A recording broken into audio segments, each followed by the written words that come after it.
Jadi nanti saya dulu yang Ya, bicara Bang, nanti Abang yang menambahkan dari sisi argumentasi hukumnya.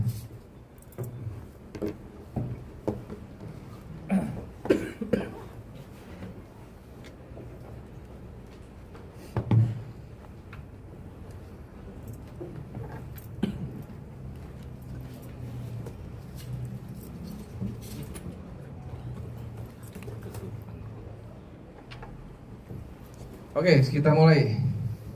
Surat terbuka dengan judul Hakim tidak melanggar etik, tuduhan pihak-pihak yang takut kalah. Assalamualaikum warahmatullahi wabarakatuh. Salam sejahtera untuk kita semua. Salam Om Swastiastu, Namo Buddhaya, salam kebajikan. Saya, Ari Bias, merasa perlu menyampaikan beberapa hal kepada masyarakat dan keprihatinan saya atas situasi yang berkembang saat ini. Seperti kita ketahui, perkara nomor 92 PDT Sus __2024 PN Niaga Jakarta Pusat ini sedang menunggu putusan kasasi di Mahkamah Agung Republik Indonesia. Namun, di tengah proses yang belum selesai, muncul pemberitaan dari berbagai media massa elektronik dan media sosial terkait pernyataan Ketua Komisi 3 DPR RI yang meminta Badan Pengawas Mahkamah Agung untuk memeriksa hakim yang menangani perkara ini atas dugaan pelanggaran etik dan perilaku hakim yang diduga memeriksa dan mengadili tidak sesuai dengan ketentuan perundang-undangan. Nah, menyikapi peristiwa tersebut, awalnya saya cukup terkejut dengan pemberitaan tersebut, tapi kemudian setelah saya pelajari, akhirnya saya tidak mempermasalahkan kesimpulan RDPU Komisi 3 tersebut. Bahkan saya menyambutnya dengan positif. Karena diharapkan dapat mendorong percepatan proses hukum yang sedang berjalan ini. Selama seluruh langkah yang diambil tetap dilakukan secara benar, adil, transparan, dan sesuai dengan ketentuan hukum yang berlaku. Tetapi ada beberapa catatan terhadap peristiwa tersebut, yaitu 1. Saya meyakini bahwa Negara Kesatuan Republik Indonesia menganut prinsip trias politika, yaitu pemisahan kekuasaan antara legislatif, eksekutif, dan yudikatif. Prinsip ini termuat dalam pasal 24 Undang-Undang Dasar Negara Republik Indonesia tahun 1945 serta dalam Undang-Undang Nomor 48 Tahun 2009 tentang Kekuasaan Kehakiman. Oleh karena itu, segala bentuk intervensi dari lembaga legislatif terhadap lembaga yudikatif, terutama terhadap hakim yang menangani perkara tertentu baik yang sedang berjalan maupun yang telah diputus, apalagi ini adalah perkara perdata, merupakan tindakan yang mencederai prinsip negara hukum dan mengganggu independensi kekuasaan kehakiman. 2. Saya percaya bahwa rapat dengar pendapat umum RDPU yang diselenggarakan oleh DPR RI, Komisi 3 DPR RI, adalah salah satu bentuk fungsi pengawasan DPR untuk menampung aspirasi dan keluhan masyarakat terkait suatu permasalahan yang bertujuan untuk memberikan informasi, masukan, dan rekomendasi kepada pihak yang berwenang, bukan untuk membuat keputusan yang mengikat secara hukum. Saya percaya bahwa RDPU semestinya dilakukan dengan adil dan imparsial, dengan menghadirkan juga perwakilan dari pencipta lagu, agar dapat diberi ruang untuk didengar juga keterangan dan pendapatnya, agar tidak terjadi persepsi dan opini di masyarakat yang terkesan tidak adil dan memihak. Apalagi pencipta lagu adalah pihak yang sejatinya secara nyata dirugikan dan dilanggar hak-haknya dalam perkara ini. 4. Saya percaya bahwa dengan hanya mendengarkan secara sepihak dalil dari organisasi masyarakat sebagai pengadu yang menamakan dirinya Koalisi Advokat Pemantau Peradilan, tanpa mengetahui dengan seksama apa sebenarnya keterangan dan alasan dari pencipta lagu, maka dikhawatirkan akan menimbulkan penilaian yang tidak utuh bagi Komisi 3 dan dikhawatirkan dapat menyesatkan opini publik serta mencederai prinsip keadilan dan keseimbangan informasi yang seharusnya dijunjung tinggi dalam forum rapat dengar pendapat umum DPR RI tersebut. Dan hal yang terburuk adalah dapat merugikan nama baik hakim-hakim yang dilaporkan dan merugikan pihak pencipta lagu yang bersengketa. Apalagi jika kita lihat koalisi advokat pemantau peradilan ini adalah bukan sebagai pihak dalam perkara ini dan juga bukan dari pelaku industri musik. 5. Saya percaya bahwa kesimpulan RDPU semestinya tidak mengikat karena bukan merupakan produk hukum yang memiliki kekuatan mengatur, melainkan hanya bersifat rekomendatif sebagai bagian dari fungsi pengawasan DPR RI. 6. Saya percaya bahwa berdasarkan peraturan Mahkamah Agung nomor 9 tahun 2016, apabila suatu pengaduan diajukan semata-mata karena keberatan terhadap pertimbangan yuridis hakim dan substansi putusan pengadilan, maka pengaduan tersebut seharusnya tidak dapat ditindaklanjuti. 7. Saya sependapat dengan pernyataan Ketua Komisi 3 DPR RI bahwa putusan dalam perkara perdata tidak bersifat erga omnes atau tidak berlaku untuk semua orang, tetapi hanya mengikat pada pihak yang terlibat dan yang pada sengketa perkara tersebut. 8. Saya pahami bahwa kesimpulan RDPU terkait dugaan terjadinya pelanggaran kode etik dan pedoman perilaku hakim pada Pengadilan Negeri Jakarta Pusat yang memeriksa dan mengadili perkara nomor 92 yang diduga tidak sesuai dengan ketentuan perundang-undangan merupakan pernyataan yang masih bersifat dugaan atau belum tentu terbukti kebenarannya secara hukum. Jadi jangan digiring seolah-olah itu hakim sudah melanggar kode etik atau diartikan sebagai hakim sudah terbukti bersalah. Masih bersifat dugaan. Kemudian perlu saya tegaskan terkait materi pokok perkara yang sudah diuji sesuai mekanisme pengadilan yang saat ini masih banyak yang simpang siur. Pada intinya saya jelaskan sebagai berikut. 1. Pertanggungjawaban hukum untuk setiap orang yang menggunakan lagu dalam konser komersial tanpa ada izin atau lisensi dan tidak membayar royalti ke RMKM. Nah, ini banyak yang dihilangkan nih, informasi tidak membayar royalti ke RMKM ini banyak dihilangkan. Nah, jadi banyak yang tidak sesuai, informasinya tidak akurat. Nah, terus kedua, dalam gugatan ini pelaku pertunjukan adalah sebagai tergugat dan penyelenggara acara adalah sebagai turut tergugat. Jadi penyelenggaranya acaranya ada di situ, di pengadilan itu ada. Dan dibawa juga sampai sekarang kasasi juga ada. 3. Bukti-bukti yang saya serahkan di persidangan dan telah diuji sah, yaitu A. Surat pencatatan ciptaan dari JJKI bahwa bilang saja itu benar adalah ciptaan saya. B. Poster-poster konser dan media sosial terkait konser tersebut. C. Video-video konser. D. Surat rekomendasi dari RMKM. E. Video somasi terbuka bersama RMKM. Jadi saya melibatkan RMKM. F. Kartu anggota RMKKCI. G. Surat kuasa anggota RMKKCI. H. Keterangan tercatat dari penyelenggara acara. Ya, ada keterangan tercatat dari penyelenggara acara. 4. Keterangan saksi dari komisioner RMKM. 5. Keterangan saksi ahli dari profesor guru besar dari Fakultas Hukum Universitas Indonesia. Kemudian terkait denda pelanggaran hak cipta sebesar 1,5 miliar, saya ingin meluruskan bahwa angka yang telah diputuskan oleh Pengadilan Niaga Jakarta Pusat itu bukan nilai royalti. Di Komisi DPR itu, RDP itu saya masih mendengar 1,5 miliar itu bayar royalti. Itu keliru.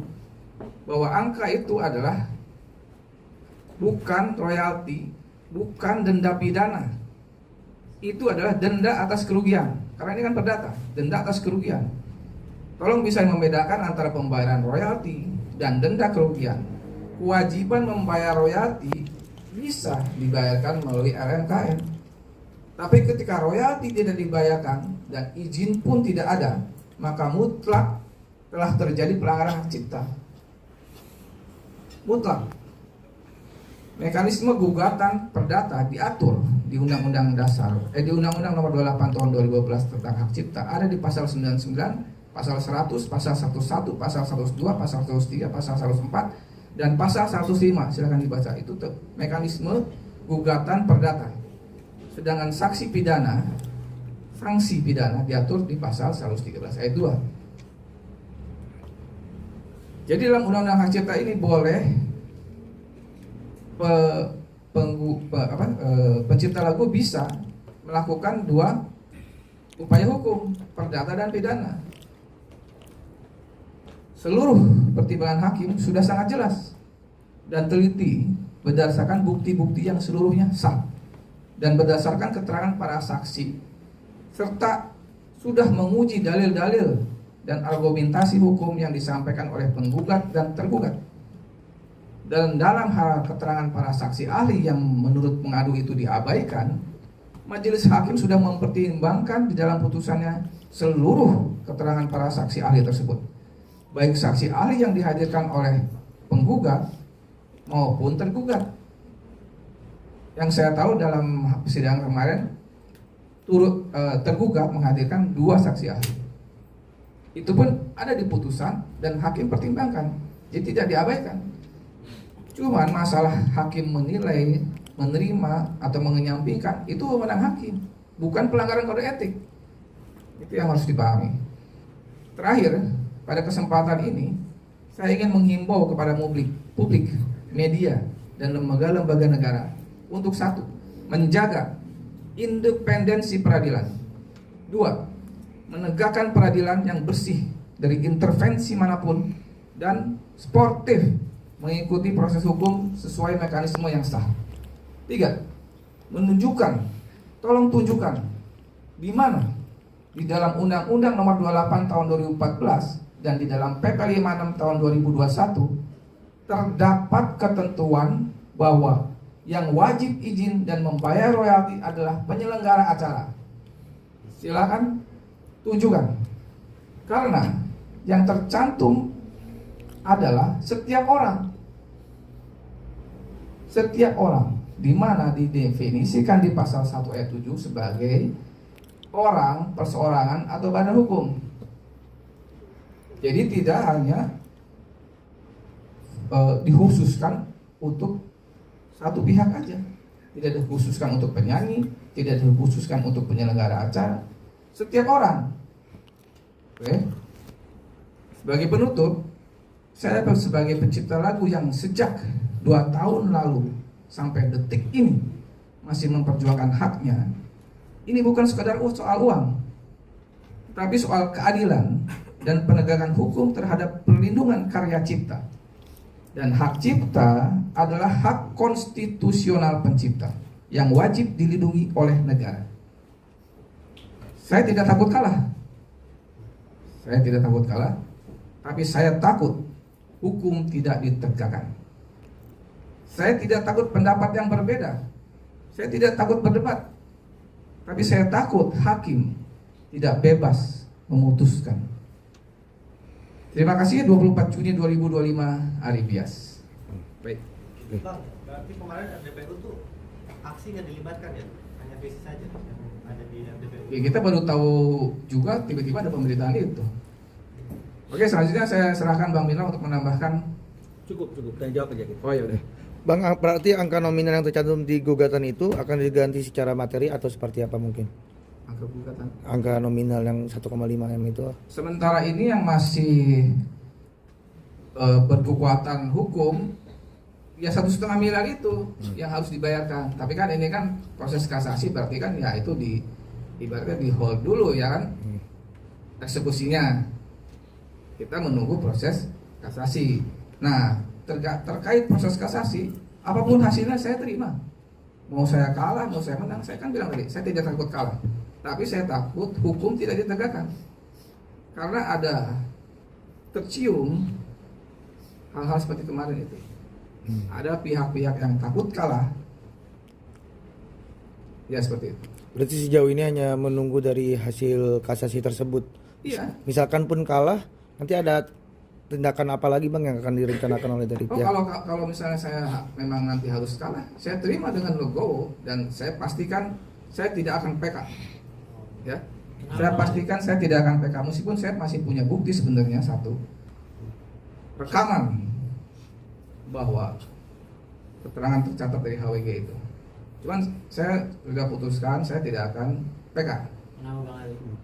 Karena otomatis kalau misalnya tergugat tidak bersalah di situ, jadi siapa yang bersalah? Yang bertanggung jawab siapa? Penyelenggara acaranya. Dalam hal ini adalah PT Aneka Bintang Gading, ya kan? Simpel itu aja. Jadi bagi saya nothing tulus, ya. Ini adalah pembuktian hukum aja. Siapa yang sebenarnya bertanggung jawab nih? Gitu. Masalah angka ya saya serahkan sepenuhnya kepada majelis hakim nanti di MK. Kalau memang 1,5 miliar itu memang wajar, ya sudah. Tapi kalau misalnya terlalu besar, ya silakan ditentukan. Tapi kan yang penting ada kepastian hukum bahwa pembuktian hukum bahwa itu pelanggaran hak cipta. Gitu. Tapi kalaupun menang meminta tergugat dan juga tim yang mendukung tergugat itu untuk patuh terhadap putusan pengadilan, Bang. Gimana, Bang? Kan bukan kita yang meminta, Iya. tapi hukum mewajibkan setiap orang itu kan harus patuh atas putusan pengadilan, apalagi yang sudah inkrah, yang sudah memiliki kekuatan hukum yang tetap. Bang, setelah ada pernyataan dari Pak Habibur Rahman itu, apakah dari pihak sana ada upaya komunikasi lagi ke? Jadi gini, ya, tadi klien kami Ari Bias kan sudah jelas menyampaikan semua bagaimana mekanisme hukum, etika, tatanan, ya. Bahkan sudah bicara tentang negara kita negara hukum, ya, yang ajasnya demokrasi tapi berlandaskan trias politika. Negara kita menjamin setiap orang memiliki kebebasan untuk berpendapat. Tapi bukan berarti kebebasan kita berpendapat itu kita gunakan tanpa aturan. Ya. Apalagi sampai kemudian ketika kita mengeluarkan pendapat itu, posisi kita itu akan menentukan bahwa pendapat kita itu bisa menjadi satu kekisruhan dan kekacauan. Ya. Benar, Komisi 3 itu adalah mitra kerja dari lembaga-lembaga hukum, khususnya peradilan. Tapi kan dengan ajas trias politika tadi itu, dengan pembagian kekuasaan yang tidak saling mengintervensi, harusnya tidak ada statement-statement yang patut diduga sebagai suatu tuduhan. Ini kan patut diduga kan sebagai suatu tuduhan bahwa proses hukum yang ada di tingkat pertama itu cacat hukum. Ini kan sebenarnya kan nggak pantas. Di tengah-tengah ada orang yang lagi sedang memperjuangkan haknya, ada satu statement seolah-olah patut diduga proses hukum yang ada itu cacat hukum. Cacat hukumnya ini terkait dengan masalah etik katanya, tapi yang dipersoalkan adalah pertimbangan hukum hakim. Karena dianggap belum mempertimbangkan dengan patut bukti-bukti dan juga ketentuan perundang-undangan. Sementara aturan hukumnya tadi sudah disampaikan oleh Ari Bias itu bahwa segala sesuatu yang berkaitan dengan masalah pertimbangan hukum dan keputusan ini tidak bisa digugurkan oleh pihak manapun. Diatur juga oleh Undang-Undang Dasar sebagai ground weight, ya pasal 24 tadi itu. Nah sekarang kan dengan statementnya seperti itu kan ini akhirnya kan isu berkembang ini kan menjadi semakin tidak kondusif ya semakin tidak kondusif karena akhirnya sebagian orang banyak mengcapture statement itu, mempostingnya seolah-olah ada satu hal yang tidak patut dalam proses hukum tersebut. Ini yang harusnya dicegah. Harusnya pemerintah tidak boleh ada keberpihakan karena ini dua warga negara, sama-sama warga negaranya, penggugat juga warga negara, tergugat juga warga negara, yang masing-masing harusnya dilindungi kepentingannya. Jadi harus dibiarkan proses itu berjalan bebas di lembaga peradilan. Karena mekanismenya sudah diatur. Kalau misalnya kemudian pihak yang dikalahkan itu merasa dia tidak puas atas putusan tersebut, maka mekanismenya adalah kasasi. Nggak puas, PK. Ya, kalau memang dilihat ada dugaan pidana misalnya, maka pidananya jalan. Ya, tapi kan ini kan berkaitan dengan masalah dianggap hakim itu tidak mempertimbangkan karena dianggap bukti-bukti kontrak belum dihadirkan dalam persidangan. Nah sekarang saya tanya ini, ketika ada dua orang yang berperkara atau bersengketa, maka masing-masing pihak itu kan memiliki beban kewajiban untuk membuktikan. Karena siapa yang mendalilkan sesuatu berkewajiban untuk membuktikan dalilnya. Ini ada di hukum. Kami mendalilkan sebagai penggugat bahwa tergugat ini termasuk setiap orang yang dimaksud oleh undang-undang yang menggunakan ciptaan tanpa izin penciptanya secara komersil. Maka ini yang wajib kami buktikan. Ya. Bukti-bukti sudah kita sampaikan semua bahwa memang setiap orang itu adalah termasuk pelaku pertunjukan, termasuk performer, dan kemudian memang ada konsernya dan seterusnya tadi sudah dibacakan oleh klien kami Hari Bias. Ini pembuktian kami bahwa memang ada pelanggaran. Nah, sekarang apa yang menjadi beban kewajiban daripada tergugat? Beban kewajiban dari tergugat simpel saja. Kalau dia merasa tidak melakukan pelanggaran, maka dia harus membuktikan dia ada izin untuk membawakan ciptaan tersebut secara komersil. Kan sesederhana itu. Yang kedua, kalau memang dia berdalil yang penting bayar, tak perlu izin, meskipun kami tidak sependapat, ini kan boleh-boleh saja, negara demokrasi berbeda pendapat, kami pasal 9, dia pasal 23. Pasal 9 hak ekonomi pencipta, pasal 23 hak ekonomi pelaku pertunjukan, jadi dua hal yang berbeda, tapi nggak apa-apa, dia berargumentasi. Anggaplah kita mengikuti pola pikir dia, nggak perlu izin asal bayar. Enggak juga mereka buktikan bahwa mereka sudah bayar. Kan sederhana itu. Kemudian kalau mereka mengatakan kontraknya itu konfidensial, benar, konfidensial untuk setiap orang. Tapi kalau sudah itu masuk ke pengadilan, kita harus membuka bukti itu, kontrak itu hanya untuk konsumsi peradilan. Enggak perlu dipublikasikan juga, karena memang hanya ditunjukkan di meja persidangan, di meja hakim. Dan itu perlu untuk apa? Untuk membuktikan dalil yang mereka katakan bahwa mereka sudah melakukan sebagaimana seharusnya. Sesederhana itu kok.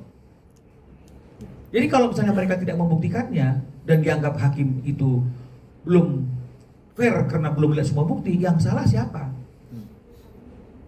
Yang salah siapa? Lalu kalau misalnya kita berpendapat, ini hati-hati ya, kalau misalnya kita berpendapat karena belum dilihat semua bukti dan belum dibuktikan di persidangan, maka belum boleh hakim mengambil keputusan. Lalu saya mau bertanya, bagaimana tentang ajas hukum bahwa hakim boleh memutus perkara tanpa kehadiran tergugat, namanya first take? Berarti kalau seperti itu pendapatnya, semua putusan first take itu tidak sah. Setiap putusan pengadilan yang tanpa kehadiran tergugat kita anggap tidak sah. Karena dalam first take itu berarti tergugat belum menggunakan haknya untuk membuktikan. Faktanya apa secara hukum? Sah.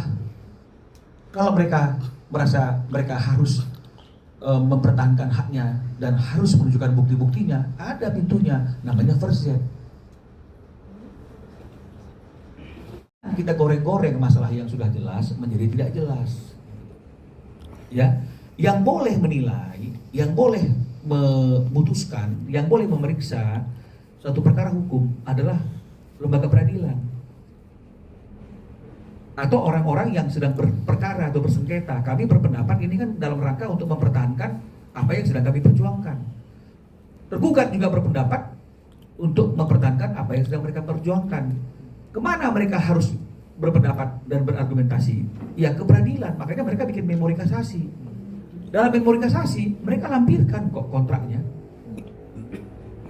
Lampirkan, oke, dulu terlambat dalam pembuktian di tingkat pertama mereka tidak lampirkan, tapi tingkat kasasi mereka sudah lampirkan. Dan kami juga menerima lampiran tersebut sebagai bagian yang tak terpisahkan dari memori kasasi. Di situ kelihatan jelas bahwa yang berkontrak itu adalah Holy Wing dengan agensi. Dalam pasal-pasal itu hanya ada satu pasal. Biaya-biaya lain sepenuhnya menjadi tanggung jawab pihak penyelenggara atau living. Nggak ada di situ tertulis bahwa yang berkewajiban untuk membayar royalti ke LMK atas penggunaan lagu itu adalah penyelenggara, nggak ada terlihat. Yang berkewajiban untuk meminta izin atas setiap penggunaan lagu penyelenggara, nggak ada juga terlihat di dalam kontrak itu. Nah, kalau misalnya dikatakan yang digugat itu adalah bukan perusahaan atau PT yang dulu berkontrak dengan yang bersangkutan, dengan agensi misalnya. Ini perusahaan ini sudah berubah nama. Ya, sudah berubah nama. Pertanyaannya, secara hukum, ketika ada perubahan nama dari Ucok jadi Anwar, Anwar jadi ini gitu misalnya. Memang dulu Ucok yang tanda tangan, tapi ada dia artinya itu perubahan nama yang secara hukum juga ini diakui, misalnya ada perubahan nama itu misalnya. Mau yang mana yang kita gugat? Kalau kita gugat Ucok udah nggak eksis. Yang eksis sekarang Anwar. Kita gugat Anwar, Anwar bilang saya nggak tanda tangan, yang tanda tangan Ucok. Nah ini sama kayak bicara masalah mana dulu, telur dulu apa ayam. Nah, jadi makanya kita memutuskan dalam mekanisme hukum itu kan penggugat bebas menggugat siapa yang ingin digugatnya, itu ada jurisprudensinya, ya. Maka kita memutuskan yang kita gugat dan kita somasi itu adalah nama terakhir yang menjadi nama terbaru dari perusahaan itu. Dan mereka datang memenuhi somasi tersebut. Artinya kan benar dong. Kalau dia merasa itu bukan namanya mereka nggak datang, mereka datang. Dalam somasi itu mereka datang. Itu yang katanya si Mas Aribes itu ada pembicaraan-pembicaraan, ada catatan dari itu. Nah, sementara tergugatnya nggak datang. Nah, lalu di mana salahnya di mana upaya hukum ini?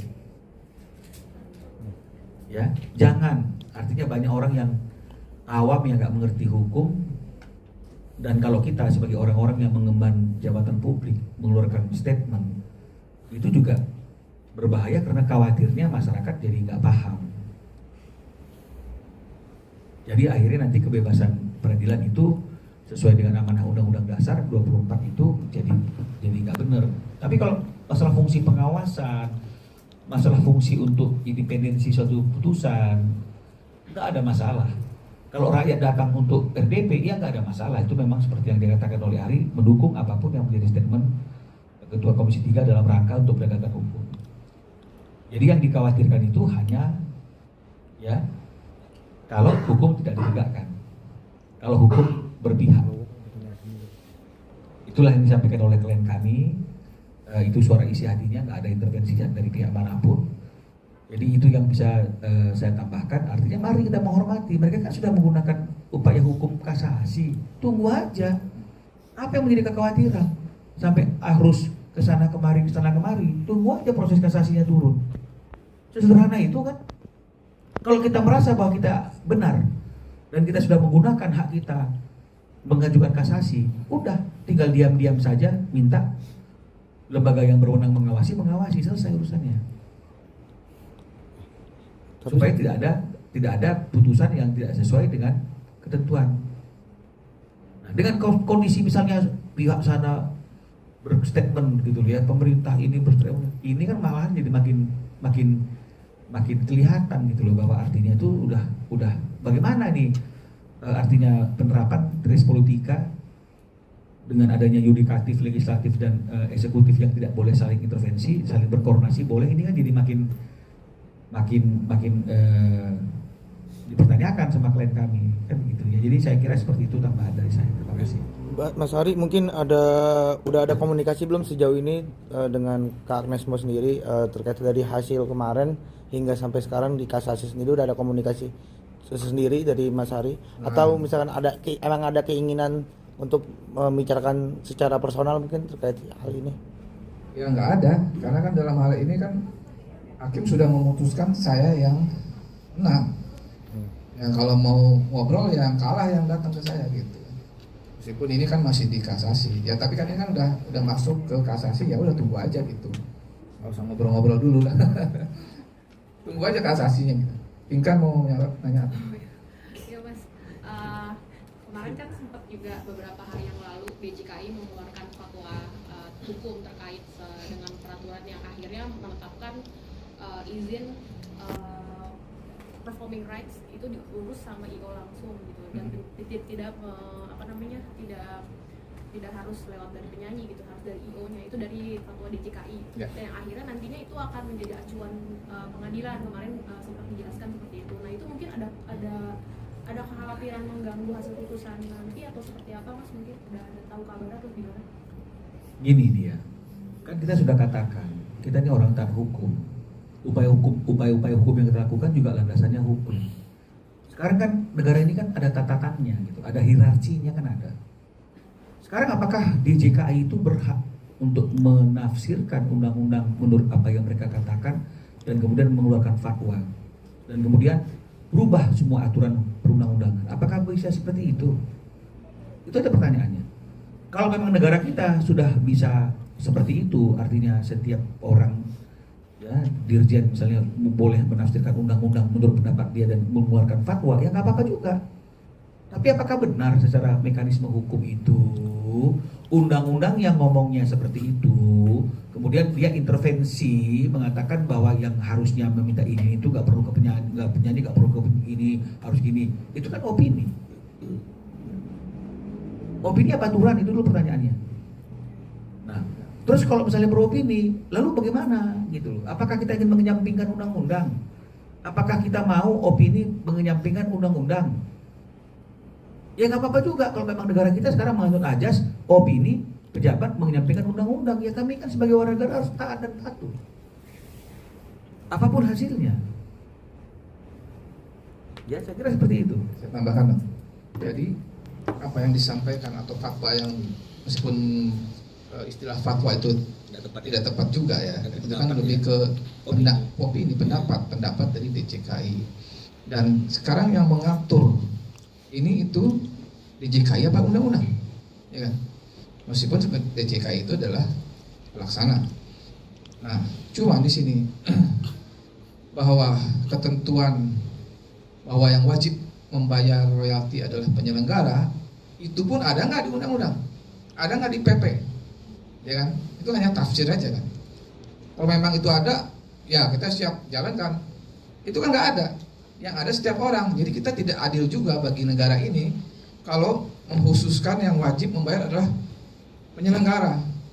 Penyelenggara bisa protes dong. Itu kan di undang-undang setiap orang. Kalau bukan saya yang salah gimana? Gitu. Kalau ternyata saya nggak tahu lagunya dibawain apa aja, gitu. Misalnya. Kalau ternyata saya ada kontrak dengan penyanyi kok yang wajib bayar, yang ngurus izin, saya pokoknya bayar, sudah termasuk izin, sudah termasuk bayar royalti. Apa sejalahan juga penyelenggara?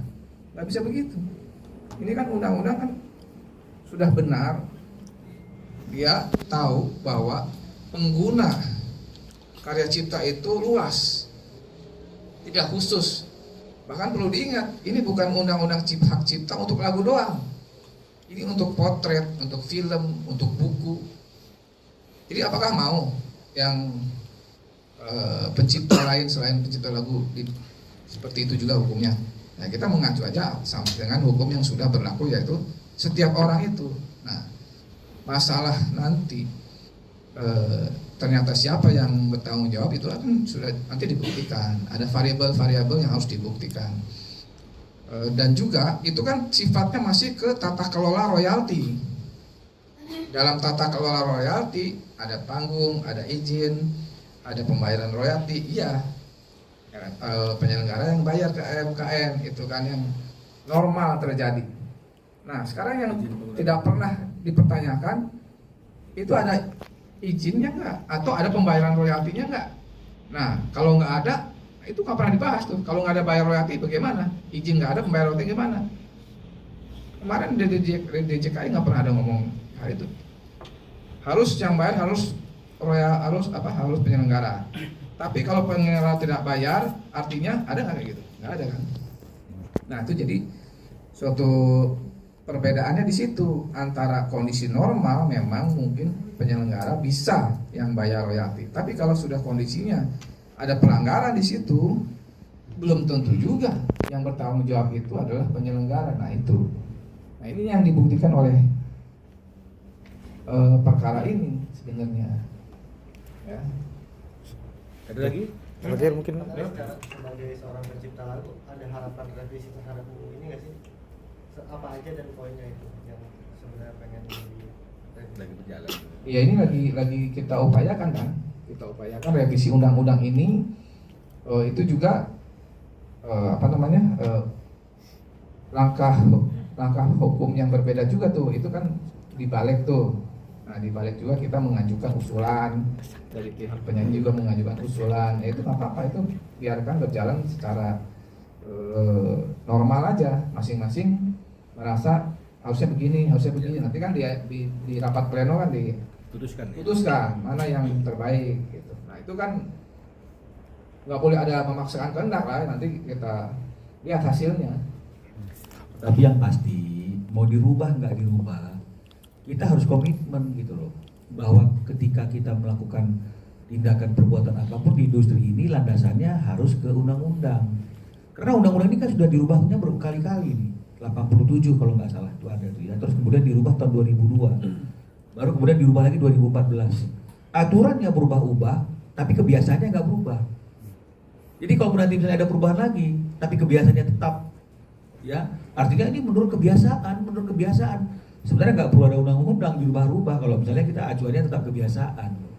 Ini kan juga seperti itu. Dulu enggak loh, kebiasaannya loh. Padahal dari tahun 2002, 87 udah ada aturannya, cuma karena memang tidak diterapkan. Semuanya berdasarkan kebiasaan, berdasarkan apa yang berjalan di dalam lapangan, dan kemudian komposer belum tahu hak-haknya, mulus-mulus saja berjalan. Tapi begitu komposer tahu apa yang menjadi hak-haknya yang diatur oleh undang-undang, kemudian bersuara untuk mendapatkan keadilan, baru ada perlawanan. Dulu enggak kok, kebiasaannya enggak kok. Nah sekarang kita mau ini dulu, sepakat dulu.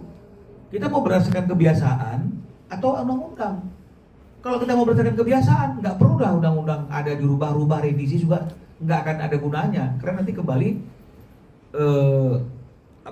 ekosistemnya akan tetap dilandaskan kepada kebiasaan. Nah sekarang kita mau rubah nih, jangan kebiasaan lagi yang dipakai, tapi aturan hukum. Banyak yang ribut gitu loh. Ya itu juga terkait dengan pernyataan dari Dirjen Ki juga, masalah dia menyampaikan bahwa baru kali ini ada penyanyi yang digugat dari semenjak 2014. Sebelum-sebelumnya belum pernah ada. Sebelumnya ada ya Pak? Siapa? Lagu oplosan juga itu. Lagi 2002 itu. Ada. Ya, ada putusan di penjara. Terus apakah karena baru sekarang itu bisa disimpulkan salah? Belum tentu juga kan. Buktinya di pengadilan kan diputuskannya dikabulkan. Karena mungkin selama ini memang belum pernah ada yang menggugat. Belum paham. Ada yang paham dan belum pernah ada yang berani menggugat itu gitu kan. Masalahnya kan cuma di situ, bukan berarti karena ini baru pertama terus udah pasti salah. Nah, itu kan logikanya kan di situ. Itu aja. terakhir pesan buat Agnes. Nggak ada. Sip.